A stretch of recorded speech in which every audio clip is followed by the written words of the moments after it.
Bismillahirrahmanirrahim.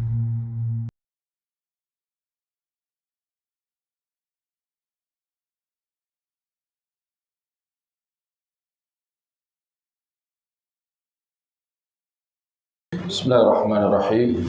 Innal hamdalillah nahmaduhu wa nasta'inuhu wa nastaghfiruh wa na'udzu billahi min shururi anfusina wa min sayyiati a'malina may yahdihillahu fala mudilla lahu wa may yudlil fala hadiya lahu wa ashhadu an la ilaha illallah wahdahu la syarika lahu wa ashhadu anna Muhammadan 'abduhu wa rasuluhu amma ba'd.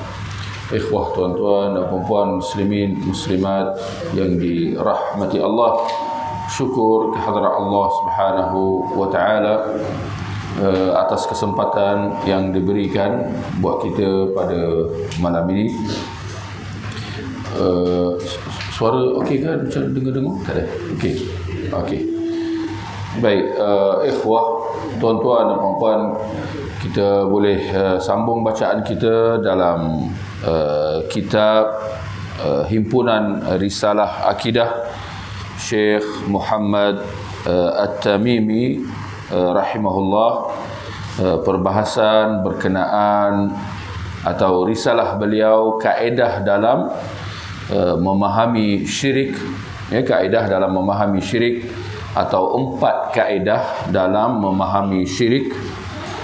Dan boleh kita terus lihat pada muka surat 49 berkenaan kaedah yang pertama. Kaedah pertama, kaedah pertama dalam memahami syirik atau memahami apa itu syirik. Orang kafir mengakui kekuasaan Allah.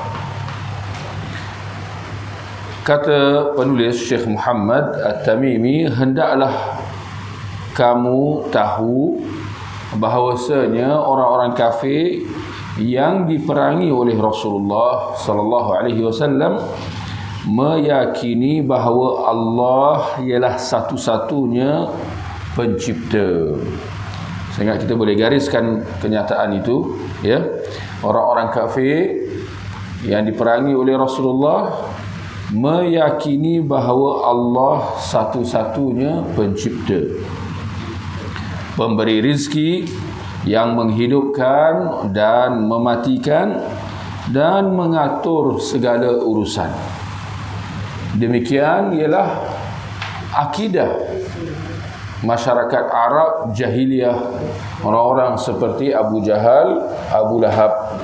Mereka percaya kewujudan Allah Subhanahu Wa Taala. Mereka mengakui Allah sebagai Tuhan.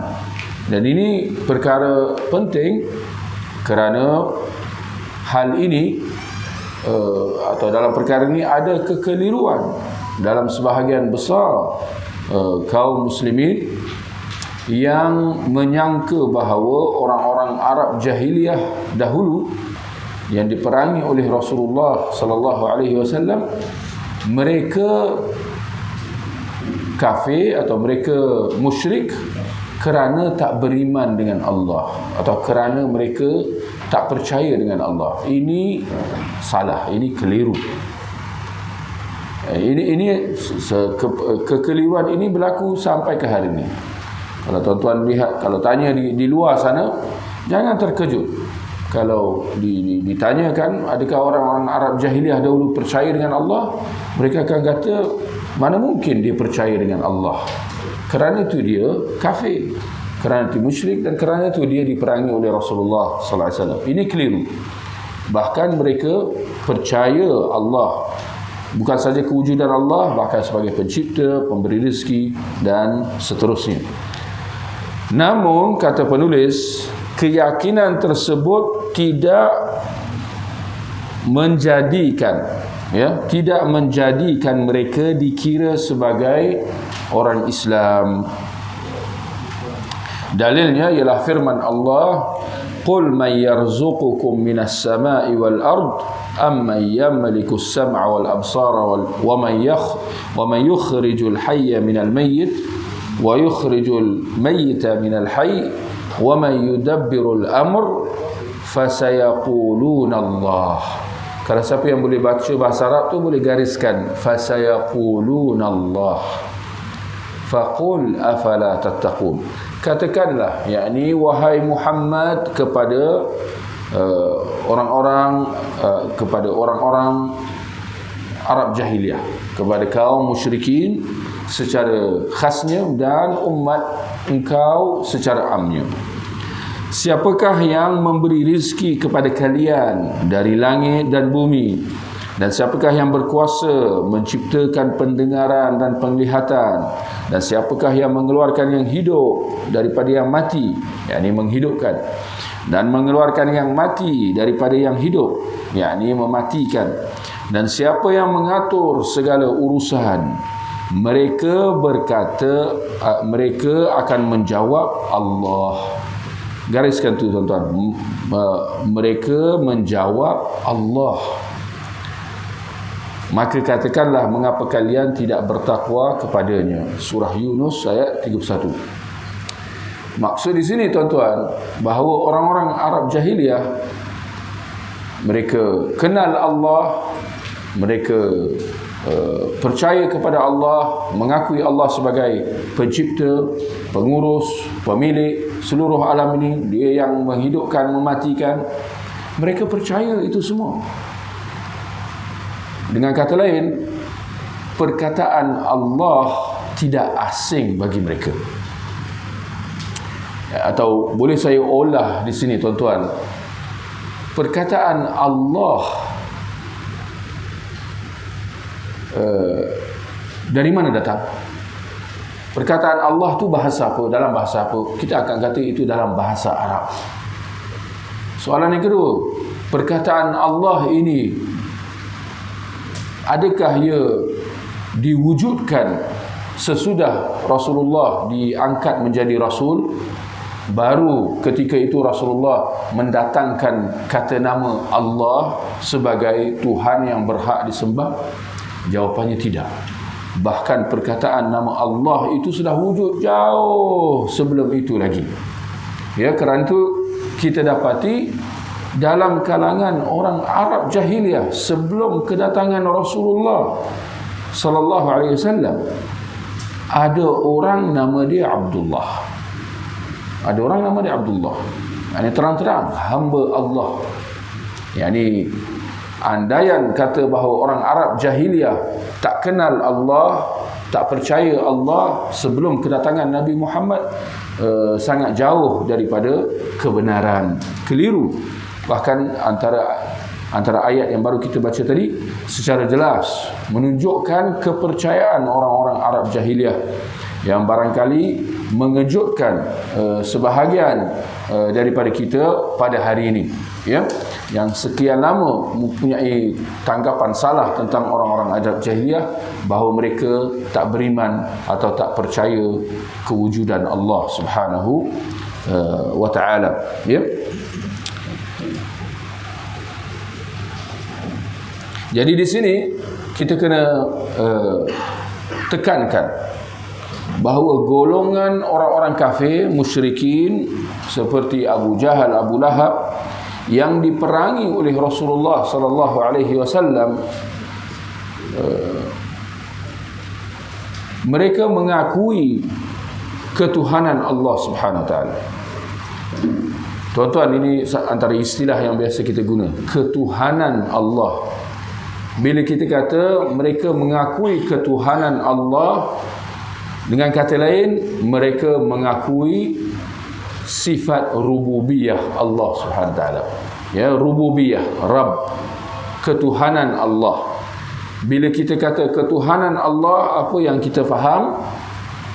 Kita faham sifat-sifat Allah itulah, sebagai pencipta, sebagai pemilik, pengurus, pentadbir seluruh alam ini, yang menurunkan hujan, yang menghidupkan tanaman, menghidupkan, mematikan. Itu semua, ya, orang-orang Arab jahiliyah yakin dan beriman dengannya.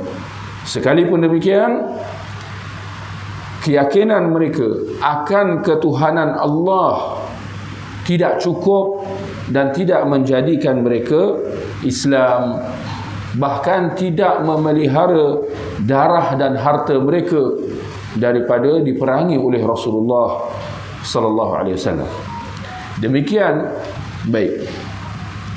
Demikian tentang keadaan orang-orang Arab jahiliyah. Ini keadaan 1400 tahun dahulu. Mungkin pemikiran kita bila kita nak imbau keadaan 1400 tahun dahulu ni agak jauh untuk kita nak cuba bayangkan dan cuba nak faham. Contoh lebih mudah tuan-tuan yang saya boleh berikan untuk keadaan pada hari ini. Saya nak tanya tuan-tuan, orang-orang Yahudi dan Nasrani pada hari ini seperti mana sejak sekian lama? Adakah mereka percaya kepada Allah? Adakah mereka percaya kepada Allah atau tidak? Kita kena faham. Bahkan mereka percaya kepada Allah. Mereka mengakui ketuhanan Allah. Dan hal ini diakui sendiri oleh Allah Subhanahu Wa Taala. Tidak ada pengakuan yang lebih kuat daripada itu. Kerana itu dalam syariat Islam, sembelihan orang ahli kitab halal. Betul atau tidak tuan-tuan? Ini sembelihan mereka ni halal dulu saja, hari ini haram, atau hukum itu kekal sehingga ke hari ini dan sampai bila-bila? Jawapannya kekal sampai bila-bila. Sembelihan ahli kitab halal. Kenapa? Kerana mereka menyebut nama Allah secara prinsipnya, ya. Secara prinsipnya mereka menyebut nama Allah apabila melakukan sembelihan. Dengan kata lain, bahawa orang Yahudi dan Nasrani mereka percaya kepada Allah. Mereka mengakui. Tinggal lagi sama ada mereka gunakan perkataan Allah atau tidak. Ini kita kata soal teknikal. Soal teknikal. Yang penting mereka percaya akan kewujudan Tuhan semesta alam yang mengurus, mentadbir, yang mencipta, yang menghidupkan, yang mematikan semua. Diimani oleh orang-orang Yahudi dan Nasrani. Perkataan yang mereka guna ialah God lah. Yang kita bahasa kita, mereka guna istilah God, ya, atau the Father kalau orang Kristian, ya, dalam masalah Trinity itu, ya. Tetapi seperti mana halnya orang-orang Arab jahiliyah dahulu yang percaya dengan Allah tidak menjadikan mereka Muslim, demikian kita boleh setuju bahawa orang-orang Yahudi dan Nasrani sekalipun mengakui akan ketuhanan Allah, tetap tidak menjadikan mereka Muslim. Maka ini bererti bahawa tuan-tuan dan puan-puan, keyakinan atau iman dengan tauhid rububiyah, iman dengan ketuhanan Allah semata-mata tidak memadai. Ya. Ini kerana kesyirikan itu, syirik tidak hanya berlaku dalam ketuhanan Allah. Bahkan syirik boleh berlaku dalam yang lain. Ya, barangkali orang Arab jahiliyah mereka tidak menyekutukan Allah dalam ketuhanannya sebagai pencipta, pengurus dan sebagainya. Ya.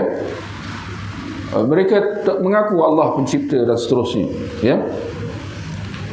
Bahkan boleh kita tambah lagi tuan-tuan, tidak ada yang menafikan ketuhanan Allah, tidak ada yang menafikan keesaan Tuhan semesta alam, melainkan segelintir manusia saja.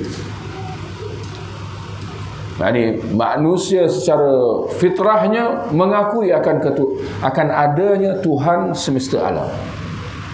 Sekali lagi, tinggal lagi sama ada mereka gunakan istilah atau nama Allah itu atau tidak. Ini soal kita kata teknikal. Yang penting ialah keyakinan itu, bahawa seluruh alam ini dicipta dan dimiliki oleh Tuhan sekalian alam. Dan kita boleh ingatkan sekali lagi bahawa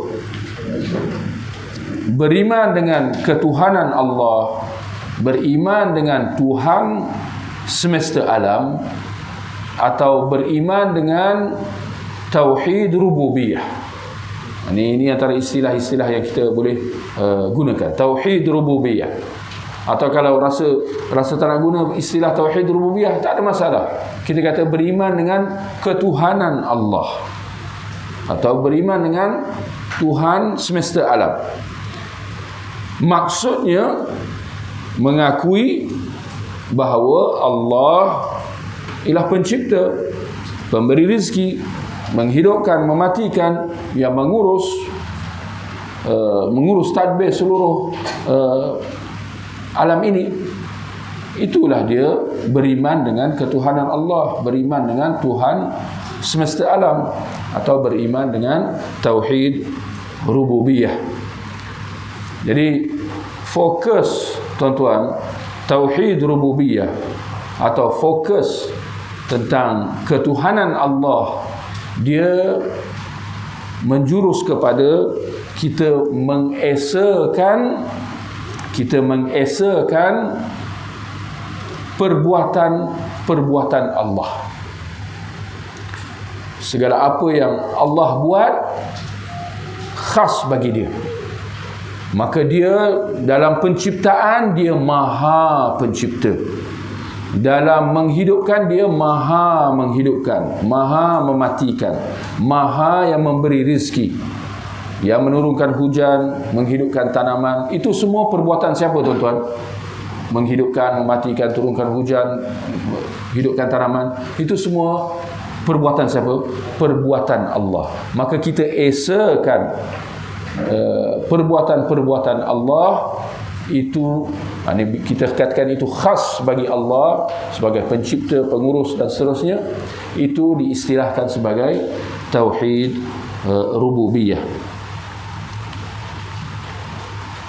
Maka tidak ada manusia, ini dalam sejarah sehinggalah ke hari ini, yang mendakwa bahawa di sisi Allah, di samping Allah, ada pencipta yang lain. Tak ada yang mendakwa macam tu. Tidak ada yang mendakwa di samping Allah ada Tuhan lain yang memberi rezeki, yang menghidupkan atau yang mematikan.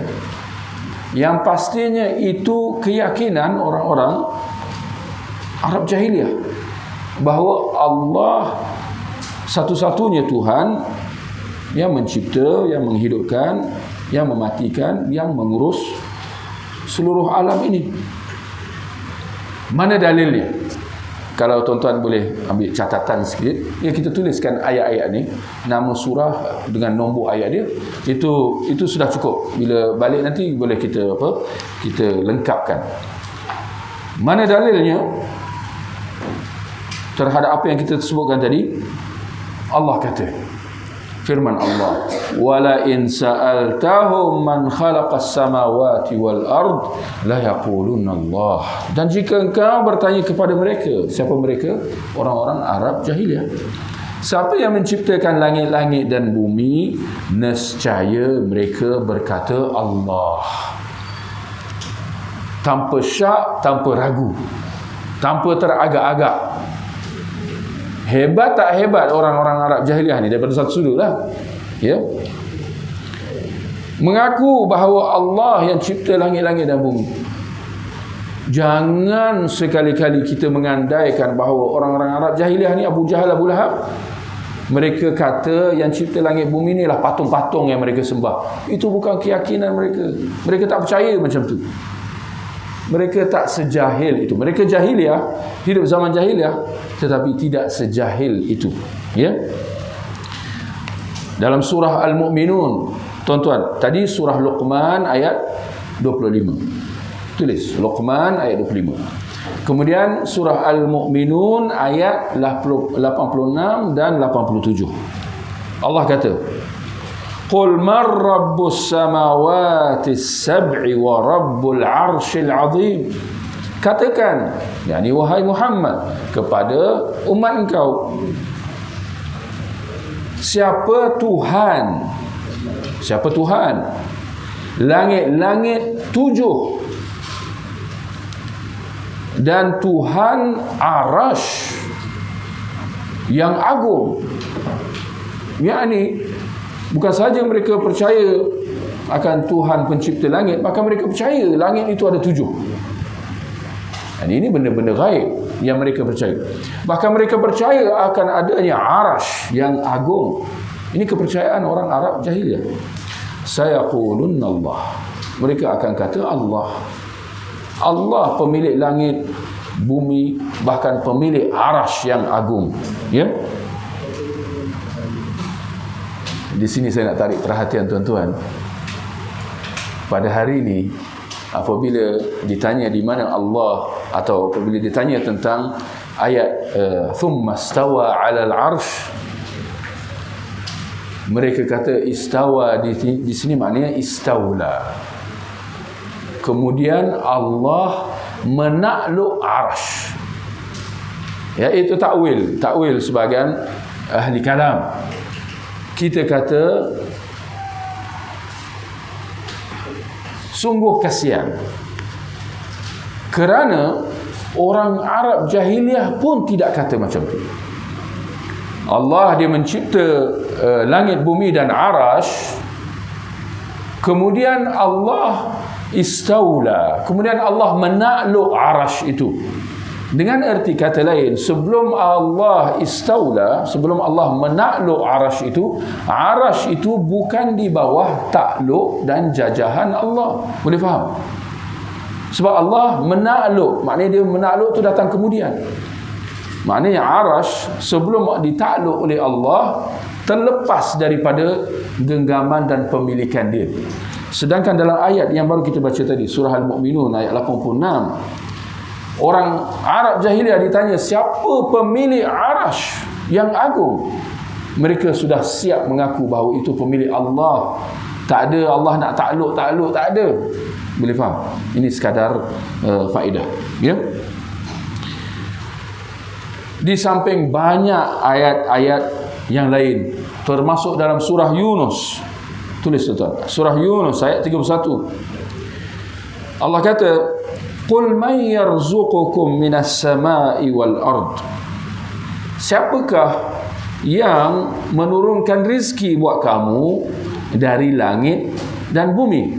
Rizki dari langit yakni hujan, rizki dari bumi yakni tanaman. Amma yamliku as-sam'a wal absar wa man yukhrijul hayya minal mayyit wa yukhrijul mayyita minal hayy wa man yudabbirul amr.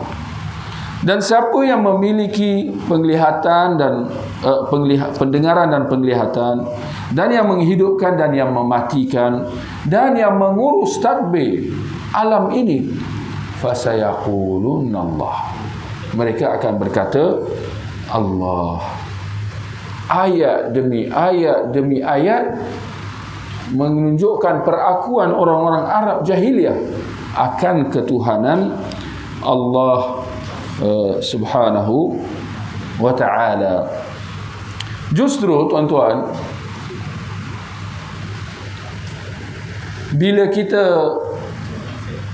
tegaskan tentang tauhid, kita tegaskan tentang akidah, tauhid, akidah dan iman tidak sekadar menjurus kepada kita yakin dan percaya akan ketuhanan Allah.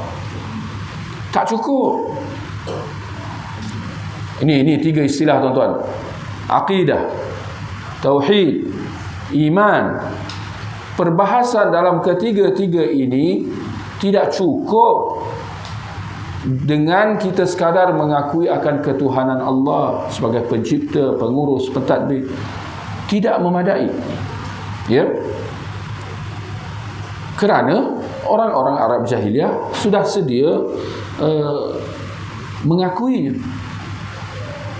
Tetapi tuan-tuan, duka citanya, malang segala malang, ketika mana golongan ahli kalam termasuk Asy'ariyah, apabila mereka membahaskan ketiga-tiga yang kita sebut tadi, akidah, tauhid, iman, perbahasan mereka terbatas, terhad kepada ketuhanan Allah.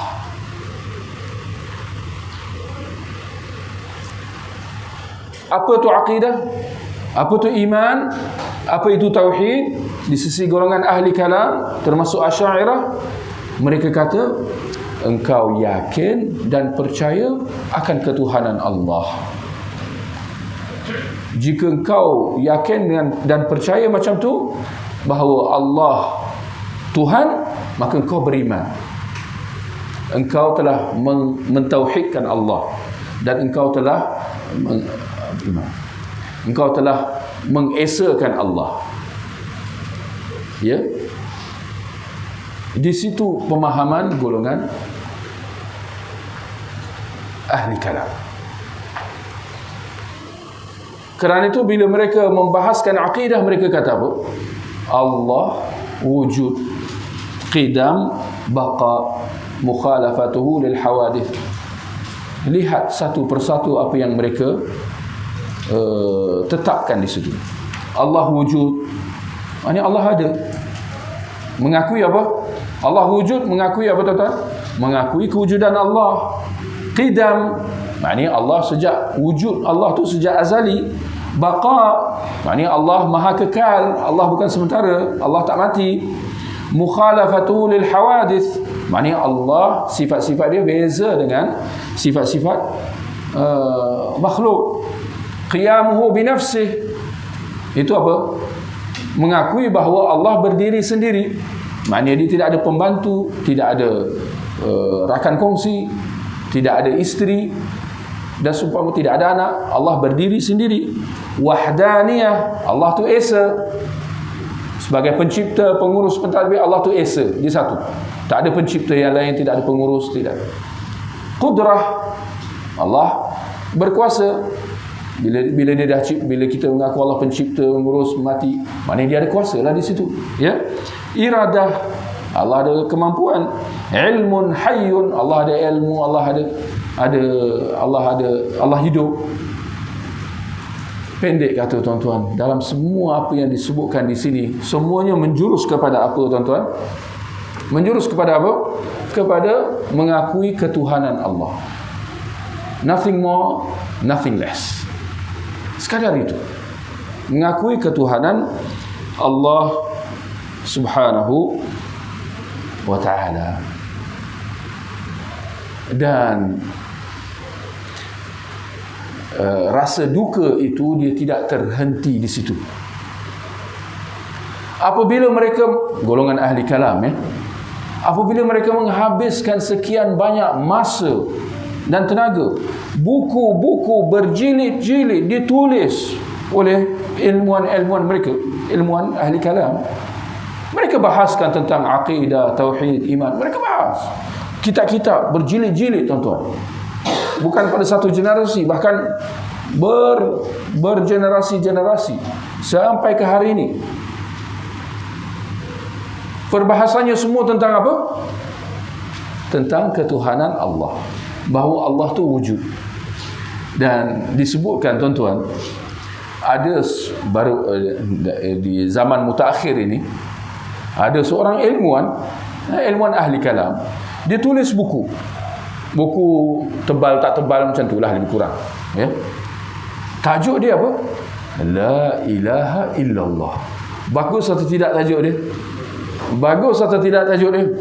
Kalimah tauhid, la ilaha illallah. Kalimah yang agung, betul atau tidak? Tetapi perbahasan dia daripada hujung ke hujung apa? Mengakui ketuhanan Allah, bahawa Allah tu wujud, Allah tu pencipta.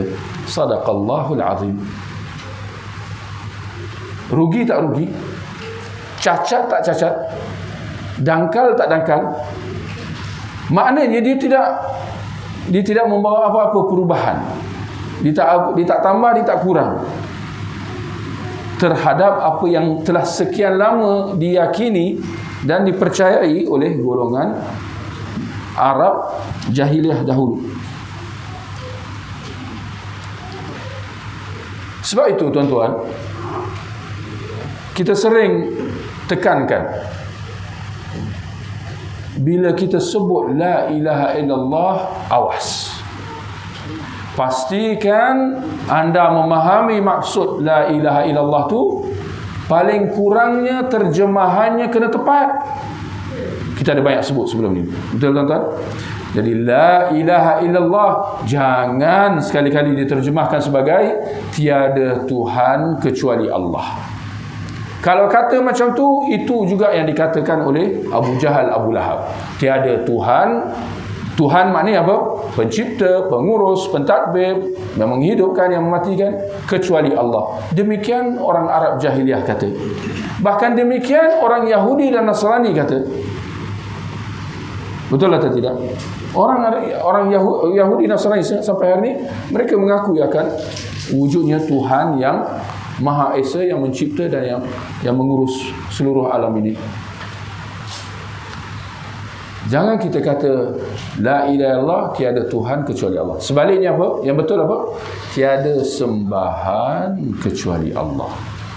Tiada sembahan kecuali Allah.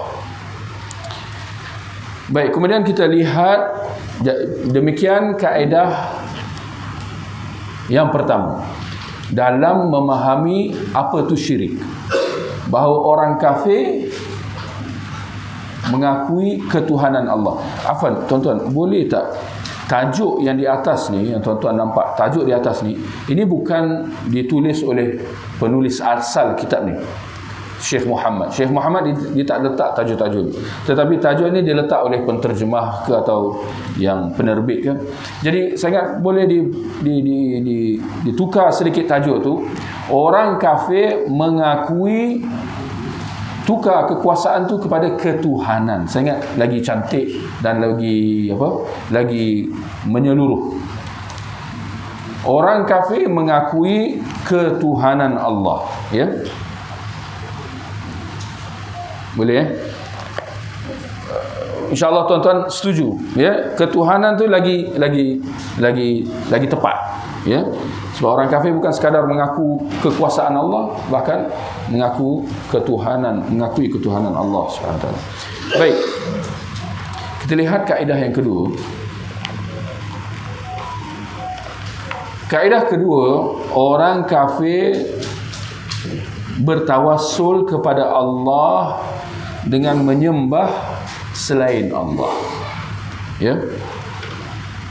Orang kafir bertawassul dengan Allah, bertawassul kepada Allah dengan menyembah selain Allah. Ada tak tuan-tuan boleh cadangkan perkataan yang lebih mudah nak faham bagi tawassul? Orang kafir bertawassul. Ada tak perkataan lain yang lebih senang nak faham? Tawassul. Imam ada cadangan? Sebagai imam bagi jawapan sikit. Tajudin. Abu Muhammad. Depan dia hantar ke belakang. Orang kafir apa? Tawassul. Ada kata lain? Tawassul mungkin tak faham kan? Mendekatkan diri. Orang kafir mendekatkan diri. Saya suka. Orang kafir mendekatkan diri kepada Allah dengan menyembah selain Allah. Menarik, ya. Orang kafir mendekatkan diri. Jazakallahu khair. Mendekatkan, ya. Atau kalau rasa panjang sangat, orang kafir mewujudkan perantara antara mereka dengan Allah. Panjang juga, tak apalah, mana-mana lah tuan-tuan.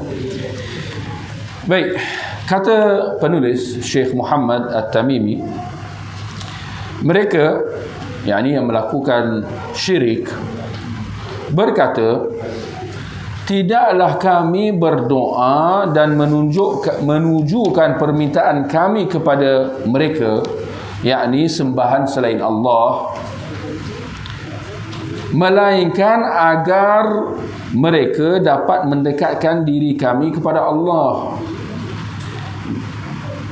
dan beroleh syafaat daripada mereka sebagai perantara antara kami dan Allah, yakni tujuan kami sembah berhala-berhala.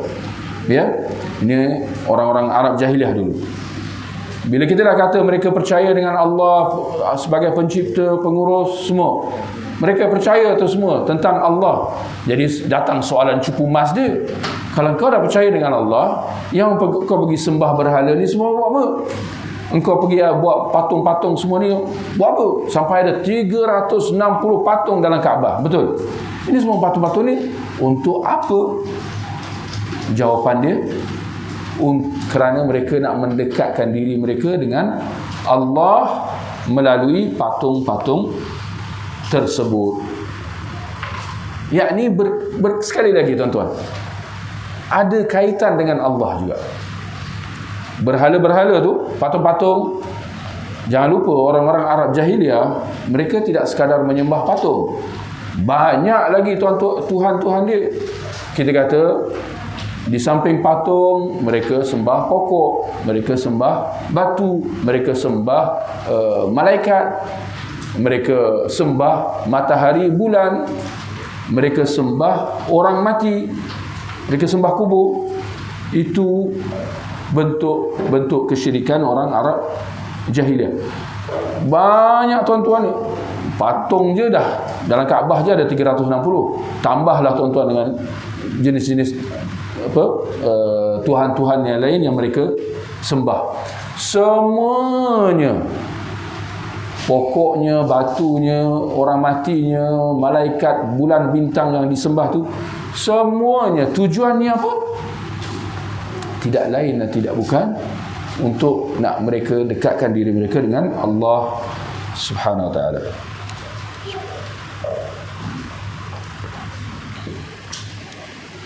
Baik. Untuk kenyataan yang kita sebut tadi, orang kafir mendekatkan diri kepada Allah dengan menyembah selain Allah. Ini kenyataan. Ini dakwaan. Kita nak kata bahawa penulis Syekh Muhammad apabila dia membawa satu kenyataan atau dakwaan, ia bukan kenyataan atau dakwaan kosong semata-mata. Bahkan ada dalil, tidak lain dan tidak bukan daripada nas-nas ayat Al-Quran.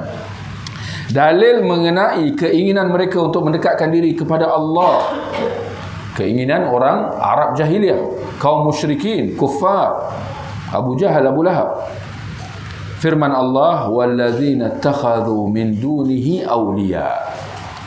Entah siapa yang boleh baca tu, baca Arab tu, perhatikan. Ma na'buduhum illa liyuqarribuna ila Allahi zulfa. Gariskan. Ma na'buduhum illa liyuqarribuna ila Allahi zulfa. Itu point dia. Itu jawapan mereka. Inna Allah yahkumu bainahum fima hum fihi yakhtalifun. Inna Allah la yahdi man huwa kadhibun kafar. Dan mereka, siapa mereka?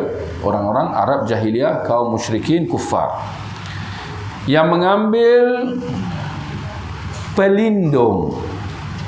Perhatikan perkataan pelindung, tuan-tuan. Ini terjemahan perkataan awliya. Bahasa Arabnya awliya. Walladzina takhadhu min dunihi awliya.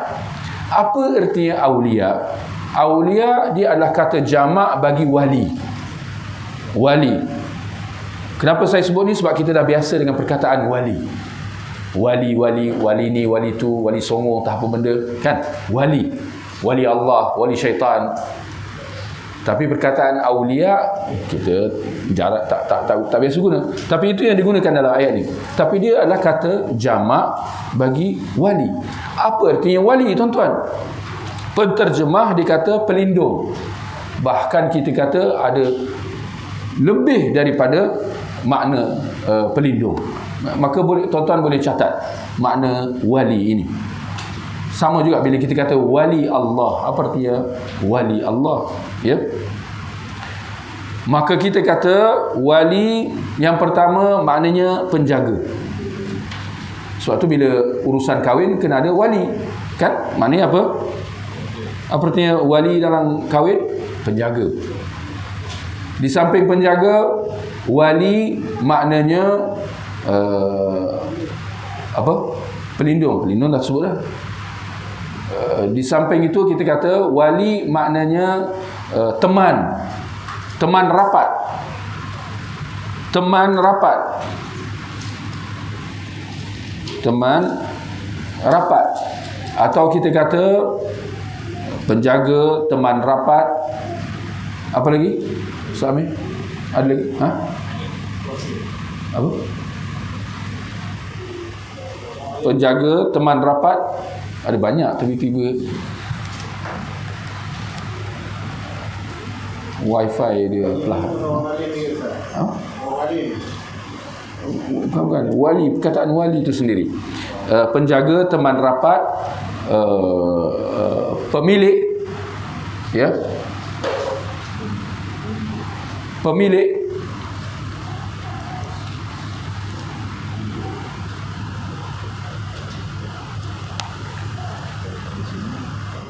Pendek kata, ada banyak maksud wali di sini, ya, bukan sekadar pelindung.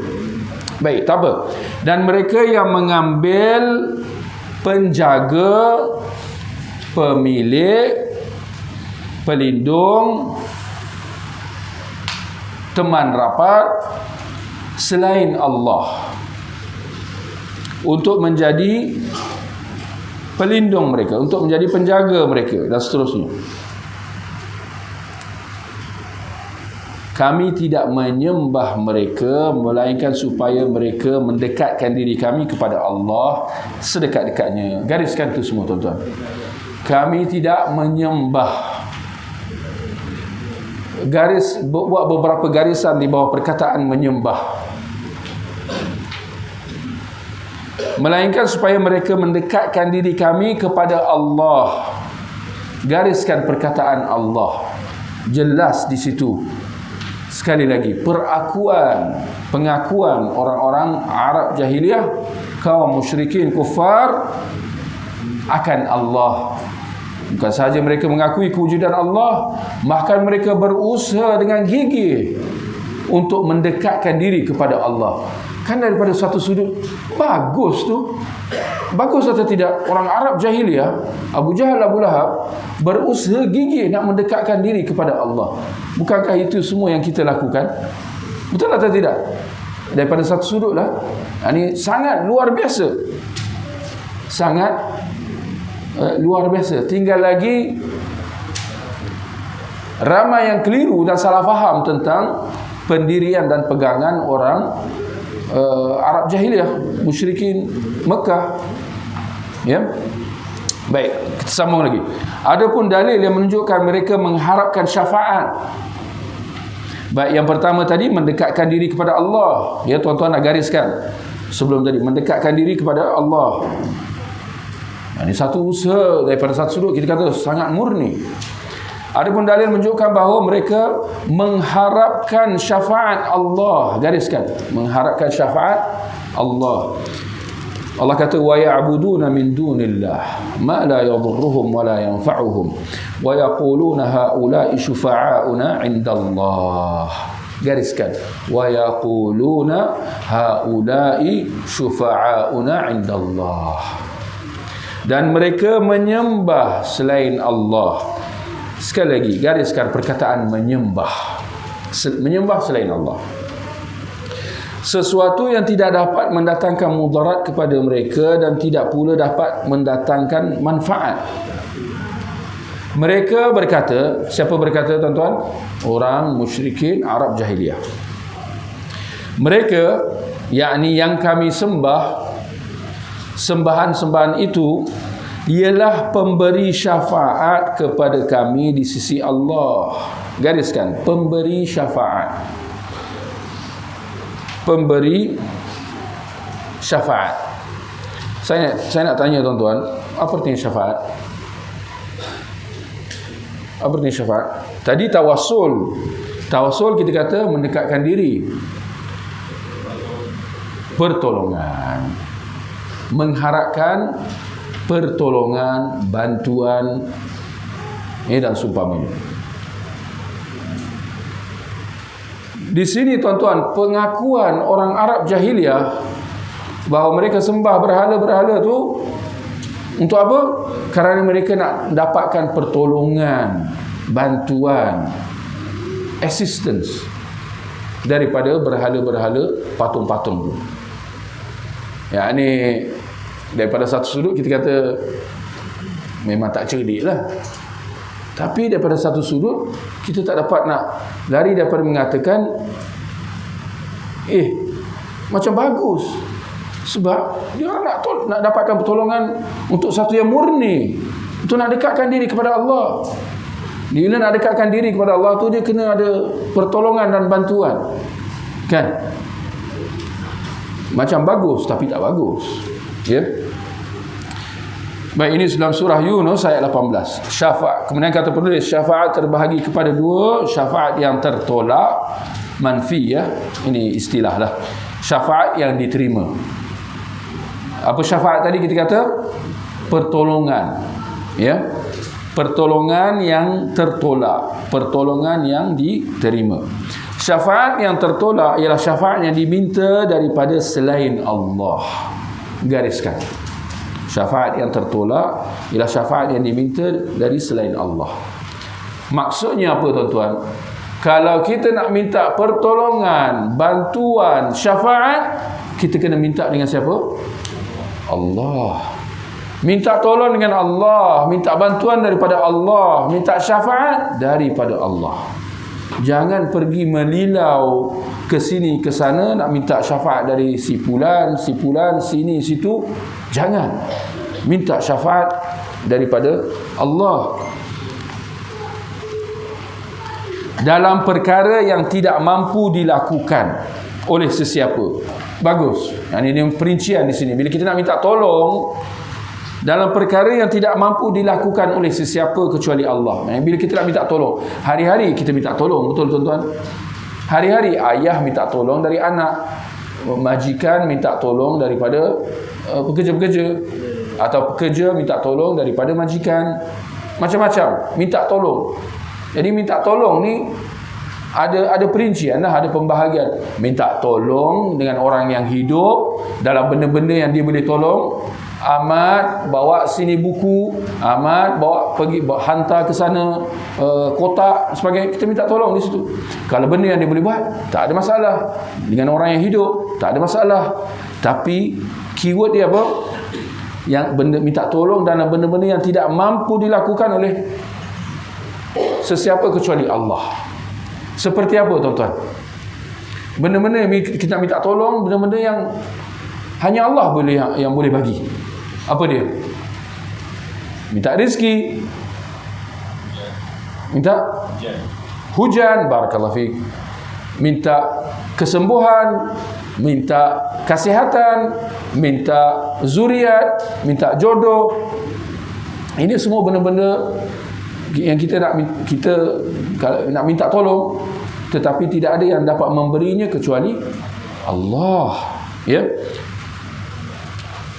Dalilnya ialah ya ayyuhallazina amanu anfiqu mimma razaqnakum min qabli an ya'tiya yaumun la bay'un fihi wala khullah wala syafa'ah. Gariskan wala syafa'ah, ya. Wal kafiruna humudz zalimun. Wahai orang beriman, belanjakanlah sebahagian daripada apa yang telah kami berikan kepada kamu sebelum tibanya hari kiamat, yang tidak ada jual beli padanya dan tidak ada persahabatan serta tidak ada pula syafaat. Gariskan, tidak ada pula syafaat, dan mereka yang kafir itulah orang-orang zalim. Kemudian kita habiskan, tuan-tuan, surat sebelah. Syafaat yang diterima pula ialah syafaat yang diminta daripada Allah. Gariskan, dalam bab nak minta syafaat, maka insyaAllah pada malam ni kita dah ada jawapan. Paling tidak dalam bab syafaat, dalam bab nak minta tolong, bantuan, syafaat, kita minta dengan siapa? Dengan Allah. Orang yang meminta syafaat itu dimuliakan oleh Allah dengan syafaat tersebut. Apabila diminta dengan Allah, Allah tak zalim, Allah tak akan aniaya, Allah akan bagi.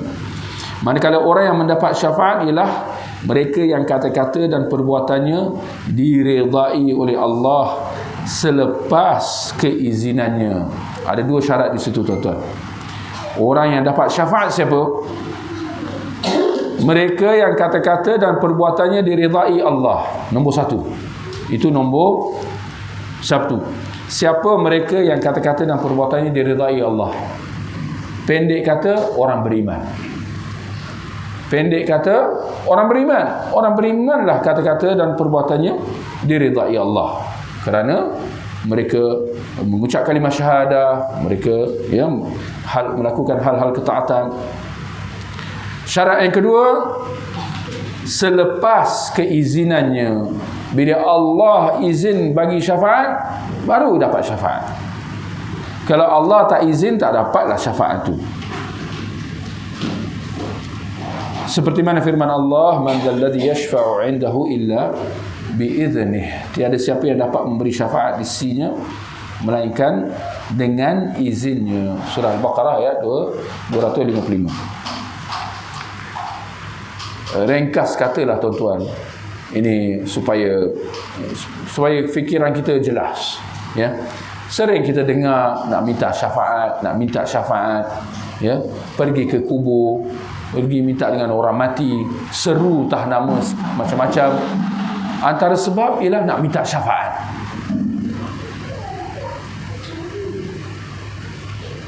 Apa yang kita boleh tegaskan di sini?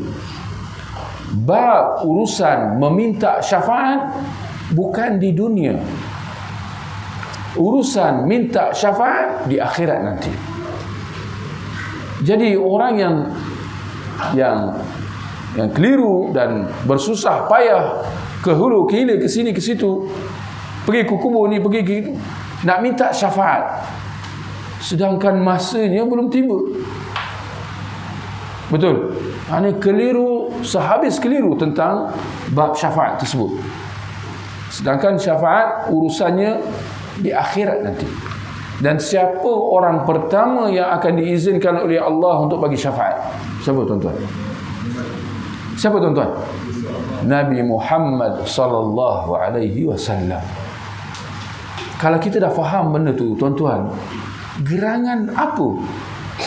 Ada pula yang mendakwa di dunia dia boleh bagi syafaat. Bagi saya jawapan ringkas dia senang je. Kurang ajar. Pembohong, pendusta itu semua memanglah. Tapi dari sudut lain kurang ajar. Mendahului Rasulullah sallallahu alaihi wasallam. Engkau lagi hebat daripada Rasulullah. Kan siapa ingat, insya-Allah kita ingat tentang hadis syafaat. Hadis syafaat umat manusia, umat Nabi Muhammad sallallahu alaihi wasallam di padang mahsyar di akhirat nanti. Ketika mana mereka mendatangi siapa? Nabi Adam, Nabi Nuh, Nabi Ibrahim, Nabi Musa, Nabi Isa, minta syafaat. Setiap satu rasul tu kata apa? Nafsi, nafsi, aku tak boleh bagi, aku berisau diri aku nak tolong diri aku pun tak tercapai. Ini kan pula aku nak tolong orang lain. Pergi cari orang lain. Pergi satu-satu seorang nabi yang kita sebut tadi. Semua menolak. Akhirnya mereka mendatangi Rasulullah sallallahu alaihi wasallam. Kata Nabi, ana laha, ya, aku akan uruskan permohonan nak mendapatkan syafaat itu. Maka Rasulullah pergi menghadap Allah, sujud, tunduk sujud, diletakkan dahi di hadapan Allah, kemudian diilhamkan kata-kata pujian kepada baginda yang akan dituturkan oleh Rasulullah sallallahu alaihi wasallam kepada Allah. Lalu Allah kata, mintalah syafaat, niscaya aku akan berikan. Maka Nabi minta syafaat buat umatnya diringankan, maka Allah izinkan. Itu urusan syafaat. Ada protokol dia, ada cara dia. Jadi gerangan apa yang hari ini di dunia lagi dah bagi syafaat? Memang kita kata sangat-sangat tak kena, keliru dan tak wajar, ya, sangat-sangat tidak wajar. Baik, tuan-tuan, saya nak sentuh di sini. InsyaAllah malam ni dua kaedah yang baru kita bahaskan, ya, yang disebutkan oleh penulis dalam kitab ni. Yang pertama tadi apa? Orang kafir mengakui ketuhanan Allah. Yang kedua, orang kafir berusaha gigih mendekatkan diri kepada Allah dengan menyembah sembahan-sembahan selain Allah. Ini hakikat. Ini berdasarkan dalil Al-Quran dan hadis. Pada hari ini atau baru-baru ini kita ada mendengar sebahagian mengatakan bahawa kita orang Islam boleh minta dengan pokok. Kemudian dalam satu video yang lain dikata kita orang Islam boleh minta dengan orang mati. Kalau minta dengan pergi pokok, cakap dengan pokok, dia kata itu mungkin bodoh lah, dia kata. Tapi paling tidaknya bukan syirik, dia kata. Boleh minta dengan pokok, tapi tak berapa cerdik, yang pasti bukan syirik. Tetapi kalau nak minta dengan orang mati, tak ada masalah. Tak bodoh, tak syirik. Minta maaf. Ini perkataan yang digunalah, lebih kurang. Saya nak tanya tuan-tuan, kenapa dia berkata sedemikian? Ini ustaz yang terkenal dan hulu ke-hilir bagi ceramah di masjid. Kata kita orang Islam boleh seru pokok, boleh seru nama orang mati, tak ada masalah, bukan syirik.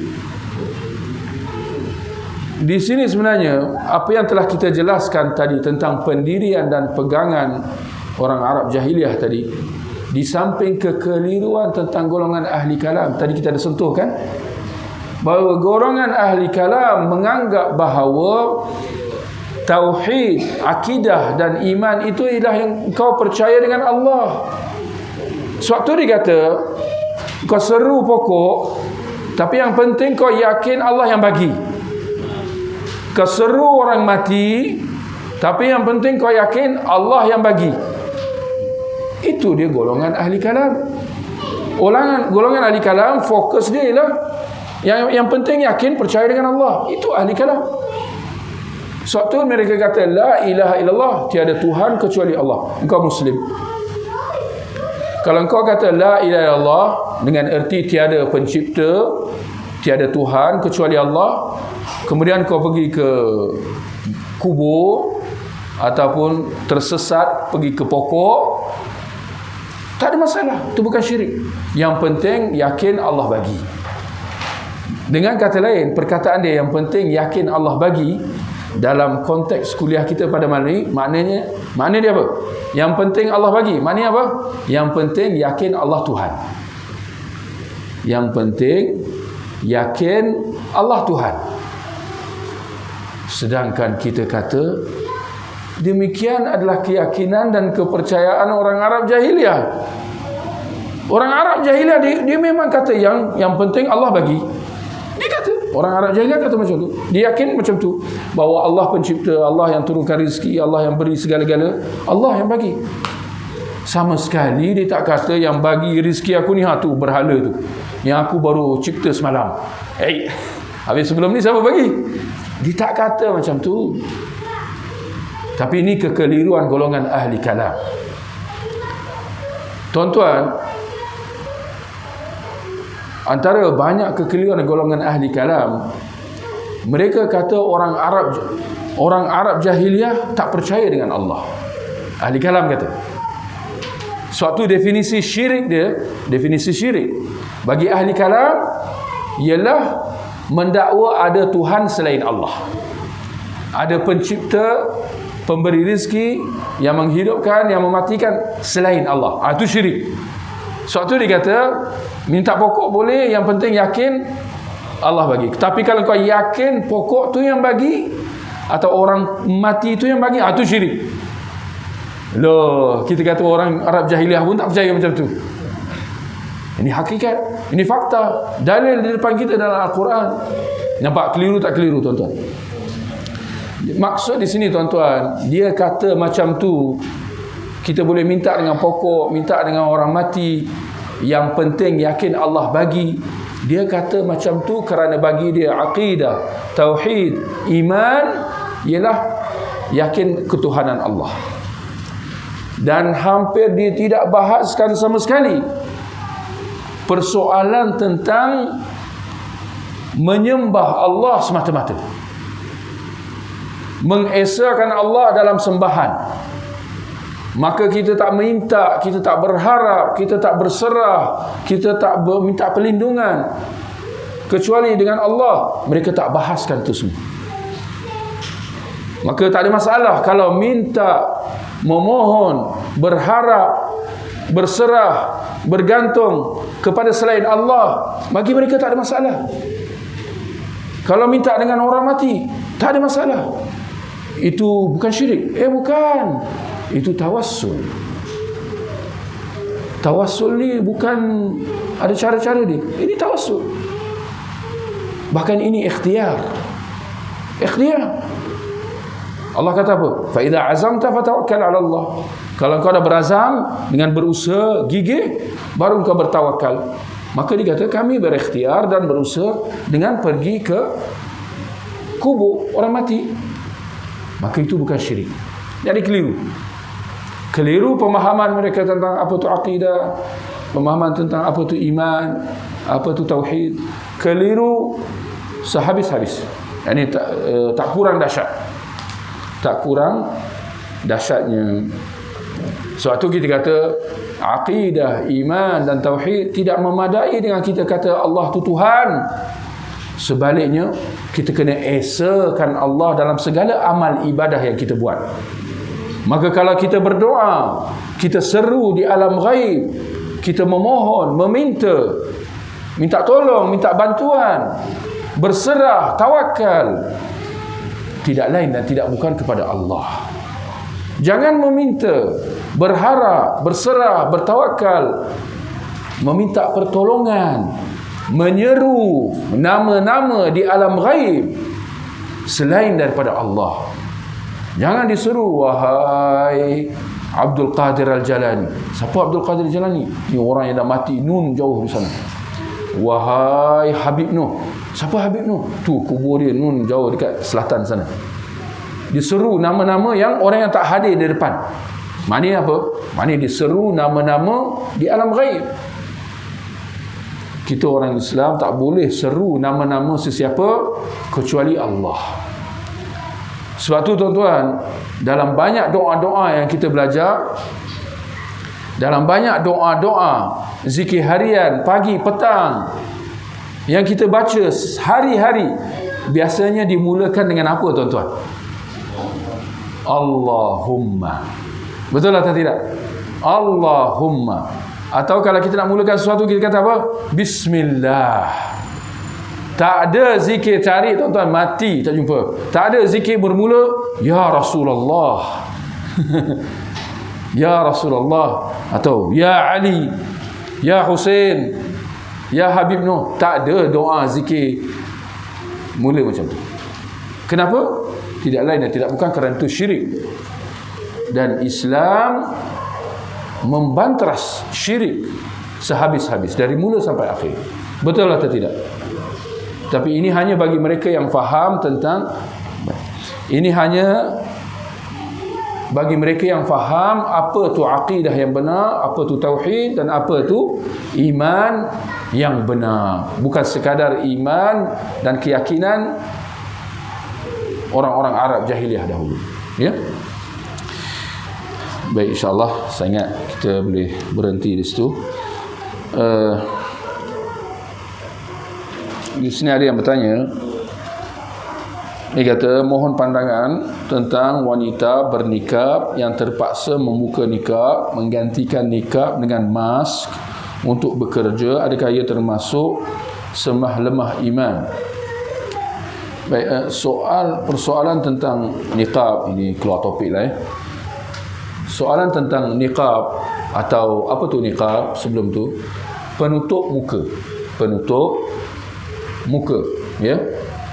Bahkan niqab itu bukan penutup muka pun. Kalau yang kita lihat yang dipraktikkan paling tidak di negara kita, niqab itu adalah penutup separuh muka. Ya. Maknanya dia tutup dari sini je kan. Ya.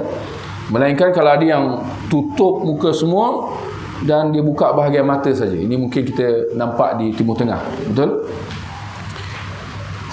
Ini diperselisihi hukum wajib atau tidak perempuan menutup muka.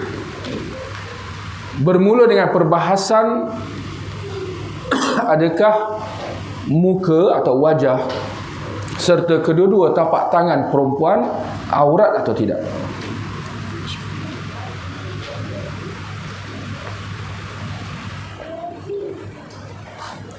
Jadi itu dia punya pokok permasalahan dia.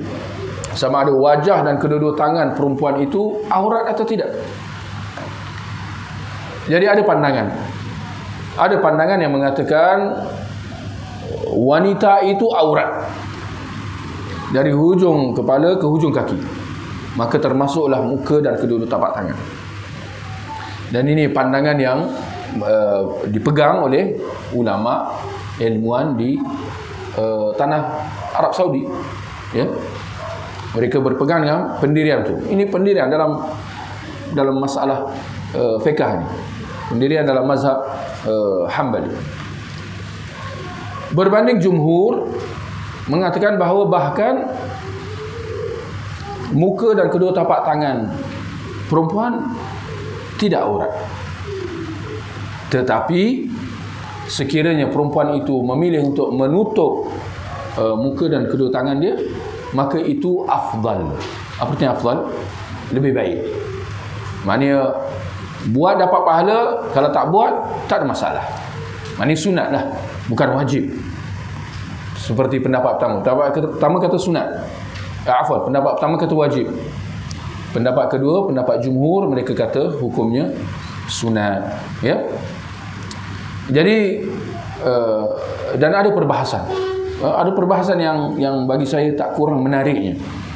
Khususnya yang diutarakan oleh Syekh Al-Albani rahimahullah. Beliau ada menulis satu buku membahaskan tentang perkara ini secara khusus. Adakah wajah wanita itu aurat atau tidak?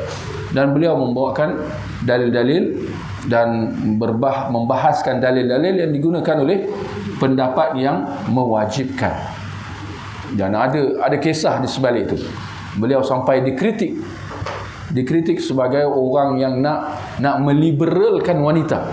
Syekh Al-Albani apabila dia membawa pandangan, beliau membawa pandangan bahawa wajah dan kedua tangan wanita tidak aurat, tetapi sunat, dianjurkan untuk menutup. Bila beliau bawa pandangan tu dan ditulis buku tu, beliau telah dikritik ya sebagai seorang yang nak meliberalkan wanita. Sedangkan itu bukan isunya. Bukan isu liberal tak liberal. Ini adalah isu perbahasan tentang nas. Ya. Ringkasnya saya secara peribadi condong kepada pendapat yang mengatakan bahawa tidak wajib. Tidak wajib bagi wanita untuk menutup wajahnya. Ya. Kenapa tak wajib? Kerana tak ada dalil. Kerana tidak ada dalil. Dan saya nak bagi satu analogi atau ringkasan lah, ya. Kalau kata wajib wajah wanita tu ditutup apabila keluar rumah, bukan di rumah, keluar rumah. Jadi timbul persoalan besar, macam mana dia nak berjalan kalau muka dia dah ditutup, boleh faham? Kalau tutup muka, maknanya dengan mata atau tidak? Dengan mata-mata lah sekali. Jadi macam mana dia nak nampak? Nescaya dia tidak akan dapat berjalan kecuali dengan dipimpin seperti orang buta. Dan jika ada yang kata maka hendaklah maka boleh sahaja dibuka matanya, ditutup wajah dan dibuka matanya. Atau sebelum tu, kenapa wajib wanita itu menutup mukanya? Antara dalil-dalil ialah kerana wajah wanita itulah pusat kecantikan dia. Itu antara dalil lah, dalil yang mewajibkan. maka wajib ditutup. Tapi timbul masalah pula, macam mana dia nak jalan, kan? Kalau muka dah tutup, mereka kata maka boleh dibuka bahagian mata itu, kedua-duanya. Ada yang kata tak, bahkan dibuka sebelah je. Ini pandangan, tuan-tuan mungkin nak gelak lah. Tapi ini pandangan, ni perbahasan fiqh. Ada yang kata maka dibuka sebelah je. Ada yang kata taklah, kalau sebelah tu nanti jadi sengit-sengit lah. Ada yang kata tak, bahkan dibuka kedua-duanya. Maka Syekh Al-Albani membantah, kalau kau mewajibkan muka ditutup muka tu kerana itu adalah pusat kecantikan, maka kedua-dua mata adalah pusat kecantikan. Boleh faham? Mata itu adalah pusat muka tu. Bila kita cakap dengan orang, bila kita bercakap dengan orang, kita tengok muka dia, betul? Bila kita tengok muka dia, kita tengok mana? Dagu dia, dahi dia. Orang tahu mesti pandang mata dia, betul? Maka itu pusat. Maka pendek kata tidak ada dalil. Tidak ada dalil yang mengatakan bahawa wajah itu wajib ditutup. Kalau dianjurkan ditutup sebahagian muka, ya, pakai purdah dan seumpamanya, itu memang setuju bahawa itu sunat, afdal, ya, itu afdal. Tetapi sampai nak mewajibkan, maka ni akan timbul kemuskilan lah, ya, mata dibuka macam mana dan sebagainya, ya. Jadi kalau dengan penjelasan tersebut, saya ingat ini akan menjawab persoalan yang dilontarkan tadi, ya. Wanita bernikab terpaksa membuka niqab, ya. Kalau kita setuju bahawa asalnya tak wajib, maka tak timbullah perkataan terpaksa buka niqab. Kalau tak terpaksa pun nak buka boleh, sebab dia tak wajib, ya. Ya, apatah lagi untuk bekerja dan sebagainya. Dan jauh sekali daripada itu selemah-lemah iman, ya. Ini tak ada kaitan dengan beriman atau tidak. Ini kaitan tentang hukum, wajib atau sunat. Boleh faham? Jadi dia tak ada kaitan dengan orang tu beriman, kuat iman, lemah iman. Tidak ada kaitan. Ini adalah perbahasan tentang hukum fiqh secara khusus, ya. Jadi maka kita kata bagi yang memilih untuk mewajibkan, itu pandangan sebahagian ulama, dan bagi yang memilih untuk kata sunat tetapi afdal, ya, pakai niqab atau purdah dan sebagainya, kita kata itu pun pandangan, ya. Dan kita mungkin ada kecenderungan kita nak kata wajib atau sunat, masing-masing ini ada keluasan. Ini permasalahan yang kita kata khilafiyah. Ini masalah khilafiyah. Ini betul-betul masalah khilafiyah dan ada keluasan untuk berbeza pandangan. Ya, yang penting jangan nak memaksa satu pendapat atas satu pendapat yang lain, kerana dia perbahasan ilmiah. Bukan soal nak liberal, bukan soal, ya, lemah atau kuat iman dan sebagainya, ya. Baik. Ya. Aha. Nabi katakanlah pada isteri-isteri orang tersebut kenakan jilbab ke tubuh badan. Ya, apa ya ayuhan Nabi, apa ayat dia? Baca sikit, boleh baca tak? Baca dah, nak betulkan. Apa ayat dia? Ya ayuhan Nabi. Aha.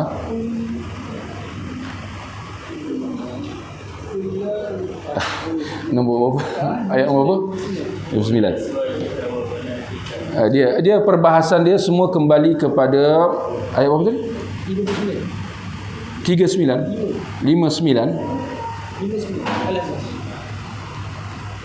Baik, dia perbahasan yang kita sebut tadi, ya. Semua kembali kepada ayat 59 dalam surah Al-Ahzab. Dia pokok perbahasan tu, kembali kepada ayat ni. Ini satu ayat ni jadi satu perbahasan, iaitu firman Allah, ya ayuhan nabi qul li azwajika wa banatika wa nisa'il mu'minin yudnina 'alaihinna min jalabibihin. Dia punya dalil dia lah yudnina 'alaihin min jalabibihin, ya. Dzalika adna ay yu'rafna fala yu'zain, ya. wahai Nabi, suruhlah isteri-isterimu dan anak-anak perempuan, ya, serta perempuan-perempuan yang beriman, ya, supaya saya suka dalam terjemahan ni, dia kata supaya melabuhkan pakaiannya bagi menutup seluruh tubuhnya. Bagi menutup seluruh tubuhnya, ini tafsir lah, ya.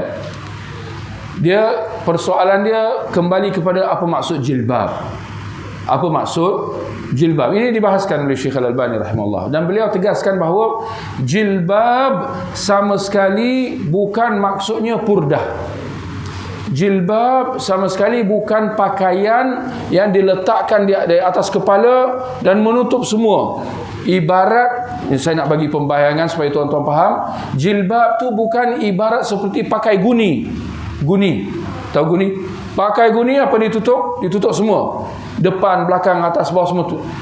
Jilbab bukan guni. Sebaliknya jilbab itu adalah pakaian labuh yang diletakkan atas kepala, lalu ia dilepaskan dari belakang. Dilepaskan dari belakang. Ini bukan dilepaskan ke depan. Pakaian tu sama ada dia letak atas, ya. Macam kalau tuan-tuan nak faham, dia macam apa ya? Telekung, lebih kurang telekung lah, ya. Dia telekung, dia letak atas kepala, kemudian dia dilepaskan ke belakang, ya. Jadi jilbab di sini dia tak timbul sama ada jilbab ini tutup muka atau tidak tutup muka. Bahkan jilbab dia tidak menutup muka. Ini ya pandangan yang ditekankan oleh Syekh Al-Albani rahimahullah. Bagi yang mengandaikan bahawa jilbab itu ialah pakaian yang menutup muka, maka itu pandangan yang disebut salah dan silap lah, ya.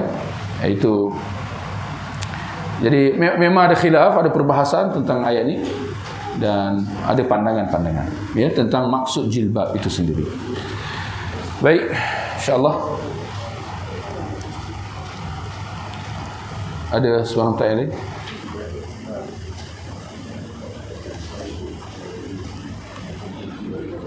Baik, kalau tak ada kita akhiri dengan tasbih kafarah. Subhanakallahumma wa bihamdika asyhadu an la ilaha illa anta astaghfiruka wa atubu ilaik. Sallallahu ala nabiyina Muhammad wa ala alihi wa sahbihi ajma'in.